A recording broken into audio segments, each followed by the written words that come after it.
front. Ron Paul has also blasted back at the chickenhawk Gingrich. I mean, all of these mainline Republicans dodged military service. Ron Paul didn't. 5 years in the Air Force, during wartime operations. And he pointed out Gingrich has no business talking about danger because he's putting other people in danger.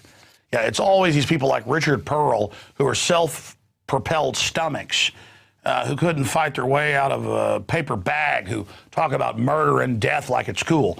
Anybody who's actually been in a bunch of fistfights or war, even worse, knows, you know what, it isn't fun. And it's not something we're looking for. Violence is something that has to be done to defend yourself. It's not something that's manly and cool. I mean, if that was the case, you'd be, oh, a 400-pound guy beat up a 100-pound woman. Isn't he tough? Or look, Mike Tyson beat up a woman. No, that's shameful. And people who are more strong oppressing the weak is pathetic. And Newt Gingrich is just a warmongering, torture-loving, secret arrest, police state piece of trash who wants every form of globalist tyranny. I mean, open borders, world government, end of the family, carbon taxes, Obamacare. He is a piece of trash. And the public woke up to him. But what about Mitt Romney? He's exactly the same. I don't think he's inherently as evil. I've studied Romney. He's not an actual globalist initiate, but still he's bad news. I mean, Newt Gingrich is bad news. Yeah, we've got a clip of Paul here talking about the chicken buzzard. Here it is. I don't want to ever fight a war that's unconstitutional, and I'm the dangerous person.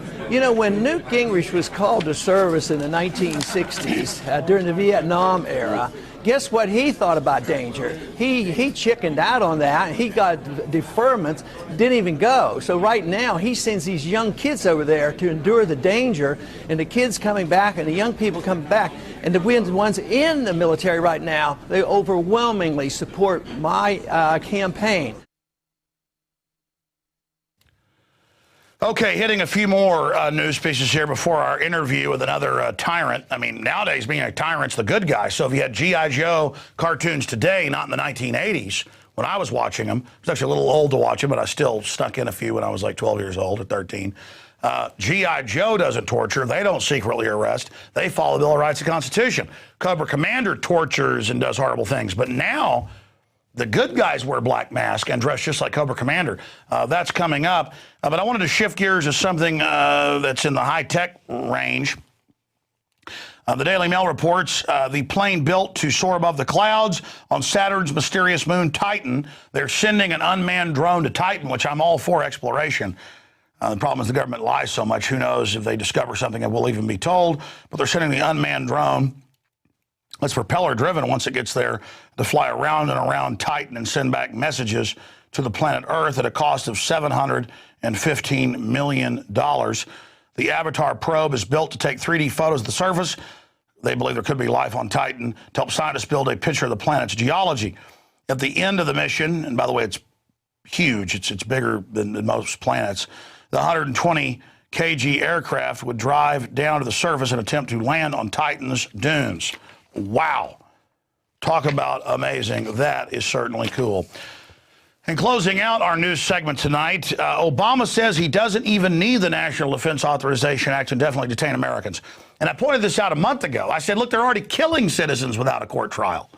They're already saying they'll do this. Obama threatened to veto it because he says, I don't need Congress to give me the authority. Congress said, okay, we'll change it and say you're a dictator. And he said, okay, I'll sign it.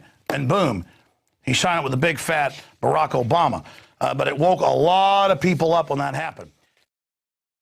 America is in trouble. Washington is a disgrace. Government has become too big. It's overtaxing, overspending. We need to change direction. We really need change. We can't afford to make the same mistakes we've made in the past. Mitt Romney's reputation as a flip-flopper. He went the other way when he got paid to go the other way. There is need for economic stimulus. It's about serial hypocrisy. This election is about trust. There's been one true, consistent candidate, and that's Dr. Ron Paul. Ron Paul has been so consistent from the very beginning. candidate. He seems like a more honest candidate. He tells the truth about what he believes, whether you like it or not. He's never once voted for a tax increase, never once voted for an unbalanced budget. Ron Paul's plan is bold, cuts 5 departments. It's what we need. When he says he's going to cut $1 trillion in the first year, I believe it. If you don't like how things are going and you're tired of politicians, he's something different. Ron Paul. Ron Paul. Ron Paul. Ron Paul is the one we've been looking for. I'm Ron Paul, and I approve this message.